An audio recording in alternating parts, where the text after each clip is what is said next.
Okay, നമ്മളപ്പോൾ ഇന്ന് 2 പോംസാണ് നോക്കുന്നത്. അതിൽ ഫസ്റ്റ് വണ്ണാണ് won't you celebrate with me എന്നുള്ളത്. Won't you celebrate with me എന്ന് പറഞ്ഞാൽ എന്താ?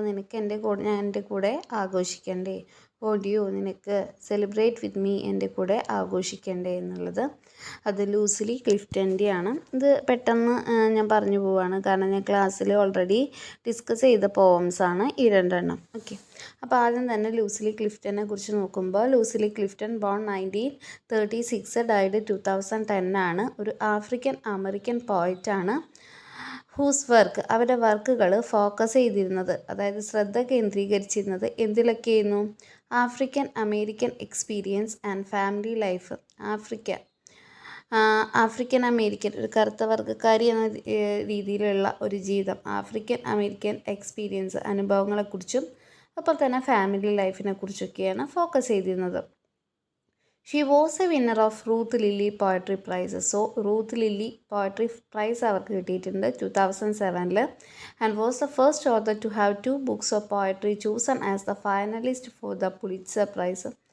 പുലിറ്റ്സർ പ്രൈസിന് വേണ്ടിയിട്ട് എൻ്റെ ഫൈനലിസ്റ്റിൽ 2 ബുക്ക് ഒരുമിച്ച് സെലക്ട് ചെയ്ത ഒരു ഫസ്റ്റ് ഓതറാണ് ലൂസിലി ക്ലിഫ്റ്റൺ. അതായത് പുലിറ്റ്സർ പ്രൈസ് നോമിനേറ്റ് ചെയ്യാൻ അവരുടെ തന്നെ 2 ബുക്കും ഫൈനലായിട്ട് വന്നു എന്ന്. ഓക്കെ, അവർ തന്നെ എഴുതിയ 2 ബുക്കും ഫൈനലായിട്ട് വന്നു. അങ്ങനെ വന്ന ആദ്യ പേഴ്സൺ കൂടിയാണ് ലൂസിലി ക്ലിഫ്റ്റൺ.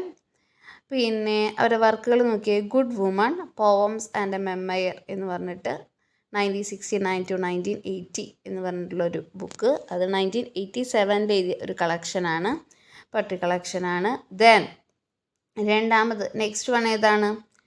നെക്സ്റ്റ് ന്യൂ പോവംസ് എന്ന് പറഞ്ഞിട്ട് 1987. ഇത് രണ്ടുമാണ് കേട്ടോ ഫൈനലിസ്റ്റിൽ വന്നത്. ഇനി അവരുടെ തന്നെ മറ്റൊരു കളക്ഷൻ്റെ പേരെന്താ? പോയട്രി കളക്ഷൻ്റെ പേരെന്താ? 2 ഹെഡഡ് വുമൺ എന്നാണ്. 1980 was also nominated four A Pulitzer prize. പിന്നീട് വന്ന ഒരു ഇതിൽ പുലിറ്റ്സർ പ്രൈസിന് വേണ്ടി ഇത് വീണ്ടും നോമിനേറ്റ് ചെയ്തിട്ടുണ്ടായിരുന്നു ഈ ഒരു വർക്ക്. She served as the state of Maryland's poet laureate. മേരിലാൻഡിൻ്റെ പോയറ്റ് ലോറേറ്റ് ആയിട്ട് അവരിരുന്നിട്ടുണ്ട് 1974 to 1985. അതുപോലെ തന്നെ won the prestigious National Book Award കിട്ടിയിട്ടുണ്ട് അവർക്ക്. ഏത് വർക്കിനാ?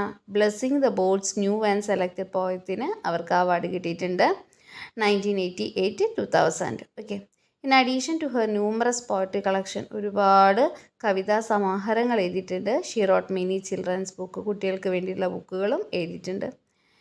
അങ്ങനെ പറയുകയാണെങ്കിൽ നമുക്ക് പറയാം, Clifton was a distinguished professor of humanities. ഒരു പ്രൊഫസറായിരുന്നു അവർ. ക്ലിഫ്റ്റൺ എന്തിൻ്റെ പ്രൊഫസറായിരുന്നു? ഹ്യൂമാനിറ്റീസിൻ്റെ. എവിടെ? സെയിൻറ്റ് മാരീസ് കോളേജ് ഓഫ് മേരിലാൻഡിൽ and chancellor of the academy of American poets. American പോയറ്റ്സിൻ്റെ ഒരു അക്കാഡമിയുടെ ചാൻസലർ കൂടെ ആയിരുന്നു. As someone who had experience segregation and racism first hand, അതായത് ഇവർക്ക് സ്വന്തമായിട്ട് സെഗ്രിഗേഷൻ, എന്താ സെഗ്രിഗേഷൻ എന്ന് പറഞ്ഞു കഴിഞ്ഞാൽ?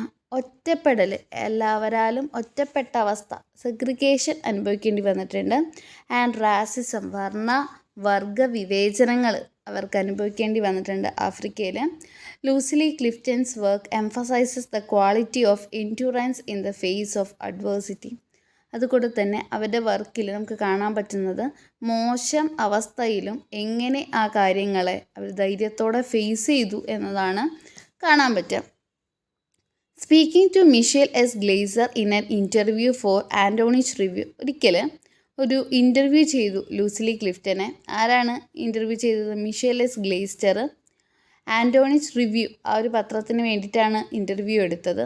അന്ന് ക്ലിഫ്റ്റൺ പറഞ്ഞ വാക്കുകൾ ഇമ്പോർട്ടൻ്റ് ആണ്, അണ്ടർലൈൻ ചെയ്യാം. I would like to be seen as a woman whose roots go back to Africa, who tried to honor being human. അവരെന്താ പറഞ്ഞത്? I would like to be seen as a woman, എനിക്ക് സ്ത്രീയായി കാണാൻ തന്നെയാണ് ഇഷ്ടം. എങ്ങനെയുള്ള സ്ത്രീ? Whose roots go back to Africa, അവളുടെ വേരുകൾ ആഫ്രിക്കയിലേക്ക് പോകും. Who tried to honour being human, അവൾ എന്തിനെപ്പോഴും ശ്രമിച്ചു കൊണ്ടിരുന്നിട്ടുണ്ട്? ബഹുമാനം, ഒരു മനുഷ്യനാണ് എന്ന് ബഹുമാനം കിട്ടാൻ, ബീയിങ് ഹ്യൂമൻ, ഞാൻ ആ ഒരു ബഹുമാനം കിട്ടാൻ ഞാൻ എപ്പോഴും ട്രൈ ചെയ്തിട്ടുണ്ട്. അങ്ങനെയുള്ള ഒരു ആഫ്രിക്കൻ വേരുകളുള്ള ഒരു സ്ത്രീയായിട്ട് തന്നെ ഇരിക്കാനാണ്, അങ്ങനെ തന്നെ എന്നെ കാണാനാണ് എനിക്ക് ഏറ്റവും ഇഷ്ടമെന്നാണ് ലൂസിലി ക്ലിഫ്റ്റൺ എന്ന് പറഞ്ഞത്. My inclination is to try to help. എൻ്റെ ഒരു ഉദ്ദേശം എന്ന് പറഞ്ഞാൽ എന്താണ്? സഹായിക്കുക എന്നതാണ്. റൈറ്റിംഗ് ഇൻ എന്നും കൂടെ അവർ പറഞ്ഞിട്ടുണ്ട് കേട്ടോ. ഇനി writing in poetry, Ralph J Mills Junior said that her poetic scope transcends the black experience to embrace the entire world. അവരുടെ ദുരനുഭവങ്ങൾ തന്നെയാണ് അവരുടെ എഴുത്തിലുള്ളത്. അനുഭവങ്ങൾ ആസ് എ ബ്ലാക്ക് എന്ന് പറയുന്നുണ്ട്. അത് എന്തിനെ എംബ്രേസ് ചെയ്യാൻ, എന്തിനെ കെട്ടിപ്പിടിക്കാൻ പ്രാപ്തിയുള്ളതാണ് എൻറ്റയർ വേൾഡ്, ലോകത്തെ മൊത്തം എന്നും കൂടെ പറഞ്ഞിട്ടുണ്ട്. Human and non human in the deep affirmation she makes in the teeth of negative evidences. ഇനി inspired by Walt Whitman's poem. നമുക്കറിയാം വോൾട്ട് വിറ്റ്മാൻ ഫേമസ് പോയറ്റാണ്. അദ്ദേഹത്തിൻ്റെ ആ ഒരു പോയത്തിൽ പ്രചോദനം ഉൾക്കൊണ്ട്, ഏത് പോയത്തിൽ നിന്നാണ് പ്രചോദനം ഉൾക്കൊണ്ടത്? സോങ് ഓഫ് മൈസെൽഫ് എന്ന് പറഞ്ഞ പോയത്തിൽ ക്ലിഫ്റ്റൺ എന്ത് ചെയ്തു? Won't you celebrate with me എന്ന് പറഞ്ഞ പോവം എഴുതി. അപ്പോൾ നിങ്ങളോട് ചോദിക്കാം, ഏത് പോയത്തിൽ നിന്നും പ്രചോദനം ഉൾക്കൊണ്ടാണ് വോൾട്ട് വിറ്റ്മാൻ ഈ ഒരു പോവം എഴുതിയത്? സോങ് ഓഫ് മൈസെൽഫ് എന്ന് പറഞ്ഞാൽ വോൾട്ട് വിറ്റ്മാൻ്റെ പോയത്തിൽ നിന്നും പ്രചോദനം ഉൾക്കൊണ്ടാണ് won't you celebrate with me എന്ന പോവം ലൂസിലി ക്ലിഫ്റ്റൺ എഴുതിയത് കേട്ടോ. അതിൽ മെയിനായിട്ട് റിഫ്ലക്റ്റ് ചെയ്യുന്നത് എന്താണ്? മേക്കിംഗ് ഓഫ് എ സെൽഫ്, സ്വയം ഉണ്ടാക്കുക എന്ന തീം തന്നെയാണ്. സോ അത് ഇമ്പോർട്ടൻ്റ് ആണ്, മേക്കിംഗ് ഓഫ് സെൽഫ്, സ്വയം ഉണ്ടാക്കുക. Poem is a quiet celebration of hard earned sense of identity. ചുരുക്കി പറഞ്ഞാൽ ഈ കവിത എന്ന് പറഞ്ഞൊരു ആഘോഷമാണ്. എന്തിൻ്റെ ആഘോഷമായിരുന്നു? Hard earned sense of identity. ഒരു വ്യക്തിത്വം പിടിച്ചെടുക്കാനായിട്ട് എത്രത്തോളം കഷ്ടപ്പെട്ടു, അവൾ ആ ഒരു വ്യക്തിത്വം സ്വയം നേടിയെടുത്തു, അതിൻ്റെ ആഘോഷമാണ്. അതുപോലെ ലോകത്തിലൊരു സ്ഥാനം കണ്ടെത്താൻ എത്ര കഷ്ടപ്പെട്ടു, അത് നേടിക്കഴിയുമ്പോൾ ഒരു ആഘോഷമാണ് ഈ ഒരു പോവത്തിൽ നമുക്ക് കാണാൻ പറ്റുന്നത്. Please underline. In 1960s when this poem was written. So 1960കളിൽ ഈ കവിത എഴുതിയപ്പോൾ the struggles of civil rights movement awakened a new sense of self awareness for African Americans. ചുരുക്കി പറഞ്ഞാൽ 1960കളിൽ ഈ ഒരു കവിത എഴുതിയപ്പോൾ അന്ന് സിവിൽ റൈറ്റ്സ്, പൗരാവകാശങ്ങൾക്ക് വേണ്ടിയുള്ള മൂവ്മെൻറ്റ് നടക്കുന്നുണ്ടായിരുന്നു. അപ്പോൾ അത് ഒരു പുത്തൻ ഉണർവേകി എന്ന് പറയാണ്. അതുപോലെ തന്നെ ഒരു സെൽഫ് അവെയർനെസ്, സ്വയം ബോധം ആഫ്രിക്കൻ അമേരിക്കൻസിന് ഉണ്ടാവുകയാണ്. Generations of whom had experience both a historical exile from Africa and a metaphorical exile from so called American dream. നമുക്കറിയാം ആഫ്രിക്കൻ പീപ്പിളിന് ഒരുപാട് അനുഭവിക്കേണ്ടി വന്നിട്ടുണ്ട്. അവർക്ക് എന്താണ്, ഒരു എക്സൈലാണ്, ചരിത്രപരമായിട്ട് എക്സൈൽ ചെയ്യപ്പെട്ട നാട് കടത്തപ്പെട്ട ഒരു അവസ്ഥയാണ് അവർക്ക്. ആഫ്രിക്കയിൽ നിന്ന് മാത്രമല്ല, അമേരിക്കൻ മണ്ണിൽ നിന്നും അവർക്ക് എവിടെയും നിൽക്കാൻ പറ്റാത്തൊരവസ്ഥ, അവരുടെ സ്വപ്നങ്ങളിൽ നിന്നും മാറിപ്പോകേണ്ട ഒരവസ്ഥ, ദൂരേക്ക് പോകേണ്ട ഒരവസ്ഥയൊക്കെ ആർക്ക് വന്നിട്ടുണ്ട്? ഈ ബ്ലാക്സിന് വന്നിട്ടുണ്ട്. അപ്പോൾ ആ ബ്ലാക്ക് പീപ്പിളിന് ഒരു ബോധം, ഒരു പുത്തൻ ഉണർവായിരുന്നു ഇത് സിവിൽ റൈറ്റ്സ് മൂവ്മെൻറ്റ്. ആ ഒരു സിവിൽ റൈറ്റ്സ് മൂവ്മെൻറ്റിന് ഒരു ഇൻറ്റൻസിറ്റി കൂട്ടാൻ, തീവ്രത കൂട്ടാൻ ഈ കവിത സഹായിച്ചു എന്ന് പറയണം. The anger and humiliation she felt come across in the way the speaker positions herself in relation to the world. So മറ്റൊരു ഇംഗ്ലീഷുകാരുടെ കീഴിലൊക്കെ നിൽക്കേണ്ടി വരിക, അല്ലെങ്കിൽ സ്വന്തം വംശം അടിച്ചമർത്തപ്പെടുക ഒക്കെ ചെയ്യുമ്പോൾ ഈ ഒരു പോയിന്റിന് ഇവിടെ ഉണ്ടാകുന്നത് ആങ്കറാണ്, ദേഷ്യമാണ്. ആൻഡ് ഹ്യൂമിലിയേഷൻ എന്ന് പറഞ്ഞാൽ എന്താ? നാണക്കേടാണ്. ഷീ ഫെൽറ്റ്, അവൾക്ക് തോന്നുന്നു. Comes across in the way, അത് ഏത് രീതിയിലാണ് വരുന്നത്? വേൾഡുമായിട്ടുള്ള ഒരു റിലേഷനുമായിട്ട് ബന്ധപ്പെടുത്തിയിട്ടാണ്. And she offers reasons for her faltering sense of identity. അവൾ പറയുകയാണ്, എനിക്ക് വ്യക്തിത്വം ലഭിക്കുന്നില്ല, അതിന് കാരണങ്ങൾ കൂടെ അവൾ പറയുന്നുണ്ട്. പിന്നെ അവൾ എന്താ പറയുന്നത്? She defines herself has both non white. അവളെ എന്ത് തന്നെയാണ് ഡിഫൈൻ ചെയ്യുന്നത്? Very important. She defines herself as both non white opposite to more affirmative term black. Black എന്ന ടേം അവർ ഉപയോഗിക്കുന്നില്ല, പകരം അവർ എന്തെന്ന് ഉപയോഗിക്കുന്നത്? ലൂസിലി ക്ലിഫ്റ്റൺ നോൺ വൈറ്റ് എന്നാണ്. ഞാൻ വെളുത്തവർക്ക് കരിയല്ല എന്നാണ് പറയുന്നത്, കറുത്തതാണെന്ന് പറയുന്നില്ല.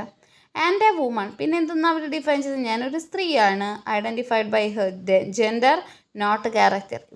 ഇവൾ പറയുന്നത് ബയോളജിക്കലി എൻ്റെ ലിംഗങ്ങൾ നോക്കുമ്പോൾ ഞാൻ സ്ത്രീയാണ്, പക്ഷെ സ്വഭാവം കൊണ്ട് അങ്ങനെ ആവണമെന്ന് ഇല്ല എന്ന് പറയണം. Race and gender both become points of difference and defiance in the poem. So ഒരു കവിതയിൽ നമുക്ക് റേസ്, വർഗം, ലിംഗം ഇതൊക്കെ നമുക്ക് വ്യത്യാസങ്ങളുടെ പോയിന്റുകളായിട്ട് കാണാൻ പറ്റും. നോക്കാം. Formally Clifton's poem can be considered as a modern sonnet. അല്ലെ, ഇനി വേറെ രീതിയിൽ നോക്കുകയാണെങ്കിൽ ഇതൊരു ആധുനിക സോണറ്റ് ആണെന്ന് പറയാം. ദ സോണറ്റ് എന്ന് പറഞ്ഞാൽ 14 ലൈൻ പോവാണ്. അതിൽ വ്യക്തിപരമായ കാര്യങ്ങളായിരിക്കും പറഞ്ഞിട്ടുണ്ടാവുക. പേഴ്സണലായിട്ടുള്ള ഒരു ലിറിക് പോലത്തെ ഉള്ളൂ 14 ലൈൻ ലിറിക് പോയത്തിനെയാണ് നമ്മൾ സോണറ്റ് എന്ന് പറയാം. This poem does not conform to the traditional sonnet structure. പക്ഷേ പരമ്പരാഗതമായ പണ്ട് മുതലേയുള്ള സോണറ്റ് സ്ട്രക്ചർ പോലെ സോണറ്റിൻ്റെ ഘടന പോലെ മുഴുവനായിട്ടും ഇല്ലത്. യെറ്റ് ലൈക്ക് എ സോണറ്റ് പോലെ തന്നെ the poem moves from rhetoric to image. ഒരു കവിതാപരമായ റിട്ടോറിക്കിൽ നിന്നും ഒരു ചിത്രത്തിലേക്ക് വരുന്നു. ആർഗ്യുമെൻ്റ് ടു റീസൊല്യൂഷൻ, വാഗ്വാദത്തിൽ നിന്നും പ്രശ്ന പരിഹാരത്തിലേക്ക് ഈ ഒരു സോണറ്റിൽ വരുന്നുണ്ട്. ഇനി ഹെർ ഫ്രീ വേഴ്സ്, ഇവിടെ റിത്തമൊന്നുമില്ല, ഫ്രീ വേഴ്സ് ആണ്. Interpretation of the form speaks backs to tradition, വീണ്ടും ട്രഡീഷനിലേക്ക് കൊണ്ടുപോവാണ്. And it studied history by deviating from its norms. അപ്പോൾ നമുക്ക് ഈ ഒരു കവിത വായിക്കാം, നോക്കാം, ടെക്സ്റ്റ് നോക്കാം. Won't you celebrate with me what I have shaped into a kind of life? I had no model, born in Babylon, both non-white and woman. What did I see to accept myself? I made it up. Here on this bridge between starshine and clay, my one hand holding tight my other hand, come celebrate with me that every day something has tried to kill me and has failed. So ഇതിൽ അവരുടെ ആ ഒരു strength, അവരുടെ ബ്രേവ്നെസ്, അവരുടെ will power, വ്യക്തിത്വത്തിന് അവർ കൊടുക്കുന്ന പ്രാധാന്യം, self റെസ്പെക്റ്റിന് കൊടുക്കുന്ന പ്രാധാന്യം, എത്ര പ്രോബ്ലംസ് ഉണ്ടെങ്കിലും അതിനൊക്കെ മറികടന്ന് അവർ അവരുടെ ഒരു ഐഡൻറ്റിറ്റി എത്തി അവരവരെ തന്നെ ഡിഫൈൻ ചെയ്യുന്നു. സോ ഒരു നമുക്കറിയാം ബ്ലാക്ക് ഒരുപാട് അനുഭവിക്കേണ്ടി വന്നിട്ടുണ്ട്. അവരൊരു ബ്ലാക്കാണ്. സോ സെഗ്രിഗേഷൻ, ഹ്യൂമിലിയേഷൻ ഒക്കെ, നാണക്കേടൊക്കെ അവർ അനുഭവിച്ചിട്ടുണ്ട്. അപ്പോൾ അതിൽ നിന്നുള്ള ഒരു ദേഷ്യവും കാര്യങ്ങളും ഒക്കെയാണ് അവരുടെ. പക്ഷേ അവരവരുടെ സ്ട്രോങ് ആയിട്ട് നിൽക്കുന്നു, അവരുടെ ഒരു ഐഡൻറ്റിറ്റി കീപ്പ് ചെയ്യുന്നു. അതൊക്കെ നമുക്ക് ഈ ഒരു കവിതയിൽ, ഈ ഒരു പോവത്തിൽ കാണാൻ പറ്റും കേട്ടോ. നോക്കാം. Won't you celebrate with me, Lucille Clifton ചോദിക്കുകയാണ്, won't you celebrate with me, നിങ്ങൾ എൻ്റെ കൂടെ ആഘോഷിക്കില്ലേ? What I have shaped in to a kind of life, ഞാൻ ഷേപ്പ് ചെയ്ത് രൂപം കൊടുത്ത് ഒരു ജീവിതമാക്കി എടുത്തിട്ടുണ്ട്. ഞാൻ കഷ്ടപ്പെട്ട് ഒരു ജീവിതം ഉണ്ടാക്കി എടുത്തിട്ടുണ്ട്. ആ ജീവിതം നിങ്ങൾ എൻ്റെ കൂടെ ആഘോഷിക്കില്ലേ എന്ന് ചോദിക്കുകയാണ്. ഐ ഹാഡ് നോ മോഡൽ, എങ്ങനെ വേണം ഒരു ജീവിതം ഉണ്ടാക്കിയെടുക്കാൻ, അല്ലെങ്കിൽ ഒരു ലൈഫ് എങ്ങനെയായിരിക്കണം എന്നതിനെക്കുറിച്ച് എനിക്ക് മോഡലൊന്നും ഉണ്ടായിരുന്നില്ല. ഒരു മോഡലും എനിക്ക് നോക്കാനുണ്ടായിരുന്നില്ല. എനിക്ക് ശരിയെന്ന രീതിയിൽ ഞാൻ എൻ്റെ ഒരു ലൈഫ് രൂപപ്പെടുത്തിയെടുത്തിട്ടുണ്ട്. ഒരുപാട് കഷ്ടപ്പെട്ടിട്ടാണ് ഞാനത് എടുത്തിട്ടുള്ളത്. അതുകൊണ്ട് നിങ്ങൾ എൻ്റെ കൂടെ ആഘോഷിക്കുകയും ചോദിക്കുകയാണ്. ബോൺ ഇൻ ബാബിലോൺ, സോ ഞാൻ ജനിച്ചത് എവിടെയാണ്? ബാബിലോണിലാണ്. Both non white and woman, അപ്പോൾ അവരെ തന്നെ ഡിഫൈൻ ചെയ്യാണ്. ബോൺ ഇൻ ബാബിലോൺ, ബാബിലോണിൽ ജനിച്ചു. ബോത്ത് നോൺ വൈറ്റ്, ഞാൻ വെളുത്ത വർഗ്ഗക്കാരിയല്ല, പക്ഷെ ബ്ലാക്ക് എന്ന് പറയുന്നില്ല. പക്ഷെ അതിനർത്ഥം തന്നെയാണ് ബ്ലാക്ക് തന്നെയാണെന്നാണ്. ബോത്ത് നോൺ വൈറ്റ്, ഞാൻ നോൺ വൈറ്റ് ആണ്. ആൻഡ് വുമൺ, എൻ്റെ ജെൻഡർ നോക്കുമ്പോൾ ഞാൻ വുമൺ ആണ്. പക്ഷെ ക്യാരക്ടർ വൈസ് അങ്ങനെ ആവണമെന്നില്ല. What did I see to accept myself, ഞാൻ എന്നിൽ നിന്ന് എന്താണ്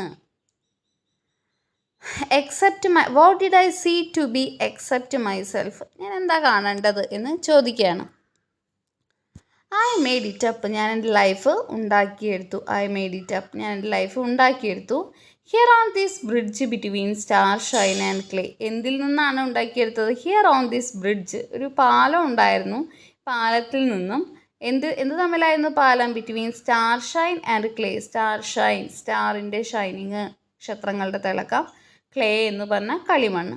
ഇവിടെ ബാബിലോൺ എന്ന് പറഞ്ഞ് തന്നിട്ടുണ്ട്. The once great biblical city referred to in class 137. ഇനി between star shine and clay എന്ന് പറഞ്ഞാൽ എന്താ? അതൊരു ചിത്രമാണ്. നമുക്ക് വായനക്കാർക്ക് ഒരു ചിത്രം ഉണ്ടാക്കി എടുക്കുകയാണ്. Evokes the cosmic and earthly origins of self with the allusion to biblical creation myth. ബൈബിളുമായി ബന്ധപ്പെട്ടതാണ്. It also evokes John Keats' line, "Befit damnation and impassioned clay, on sitting down to read King Lear once again." So ഇപ്പോൾ രൂപം കൊടുക്കുക, രൂപം ഉണ്ടാക്കിയെടുക്കുക എന്നുള്ളൊരു meaning ഒക്കെ തന്നെ. Creativity of മാൻ, മനുഷ്യൻ്റെ ഒരു ക്രിയേഷൻ, അവന് ക്രിയേറ്റ് ചെയ്യാനുള്ള കഴിവ്, അല്ലെങ്കിൽ എവല്യൂഷൻ ഓഫ് മാൻ കൈൻഡ്, ഇതൊക്കെയാണ് നമുക്ക് ഈ സ്റ്റാർ ഷൈൻ ആൻഡ് ക്ലേ ഒരു ലിങ്കുമായിട്ട് വന്നിട്ടുള്ളത്. സോ ഇവിടെ ഈ ഒരു ബ്രിഡ്ജിൽ നിന്നും സ്റ്റാർ ഷൈൻ ആൻഡ് ക്ലേയിൽ നിന്നും ഞാൻ രൂപപ്പെടുത്തിയെടുത്തു. അത് ക്രിയേറ്റിവിറ്റിയാണ്, പോയിറ്റിൻ്റെ ക്രിയേറ്റിവിറ്റിയാണ് അവിടെ കാണിക്കുന്നത്. ഞാൻ രൂപപ്പെടുത്തിയെടുത്തു. എന്താ രൂപപ്പെടുത്തിയുണ്ടാക്കിയ? മൈ ഓൺ ലൈഫ്, എൻ്റെ ഒരു ജീവിതം ഞാൻ രൂപപ്പെടുത്തിയെടുത്തു. എങ്ങനെയാണ് ഉണ്ടാക്കിയെടുത്തേ? By one hand holding tight my other hand, ഒരു കൈ മറ്റൊരു കൈ കൊണ്ട് അമർത്തി പിടിച്ചുകൊണ്ട്. അങ്ങനെയാണ് ഞാൻ ഉണ്ടാക്കിയെടുത്തത്. കം, വീണ്ടും വിളിക്കുകയാണ്. കം സെലിബ്രേറ്റ് വിത്ത് മീ, എൻ്റെ കൂടെ ആഘോഷിക്കൂ, വരൂ എൻ്റെ കൂടെ ആഘോഷിക്കൂ. That every day something has tried to kill me, എല്ലാ ദിവസവും എന്തോ എന്നെ കൊല്ലാനായിട്ട് ശ്രമിച്ചിട്ടുണ്ട്. ആൻഡ് ഹാസ് ഫെയിൽഡ്, പക്ഷേ എന്നെ എന്താണോ കൊല്ലാൻ ശ്രമിക്കുന്നത് അവർ തോറ്റിട്ടുണ്ട്, പരാജയപ്പെട്ടിട്ടുണ്ട്. സോ ഇവിടെ കൊലപാതകം എന്നല്ല ഉദ്ദേശിക്കുന്നത്, എൻ്റെ വിൽ പവറിനെ നശിപ്പിക്കാൻ, അതായത് എൻ്റെ ബ്രേവറി, എൻ്റെ സ്ട്രെങ്ത്ത്, ഇതിനെ നശിപ്പിക്കാനായിട്ട് ഓരോ നാണക്കേടുകളും പ്രശ്നങ്ങളും ഓരോ ദിവസവും ഉണ്ടാവാറുണ്ട്. പക്ഷേ അതിന് മുൻപിലൊന്നും ഞാൻ തലകുനിക്കാറില്ല. ആ പ്രശ്നങ്ങളൊക്കെ എൻ്റെ മുന്നിൽ തോറ്റിട്ടുള്ളൂ. ഞാൻ എൻ്റെ വിൽ പവറിലൂടെ എൻ്റെ ഒരു ലൈഫ് ഉണ്ടാക്കിയെടുത്തു. So come, won't you celebrate with me, എൻ്റെ കൂടെ ആഘോഷിക്കില്ലേ എന്നാണ് പറയുന്നത്. So it's a beautiful poem. അപ്പോൾ ഇത് വായിക്കുക, ഇതിൻ്റെ ക്വസ്റ്റ്യൻ ആൻസേഴ്സ് സെൻഡ് ചെയ്യാം. Okay, thank U.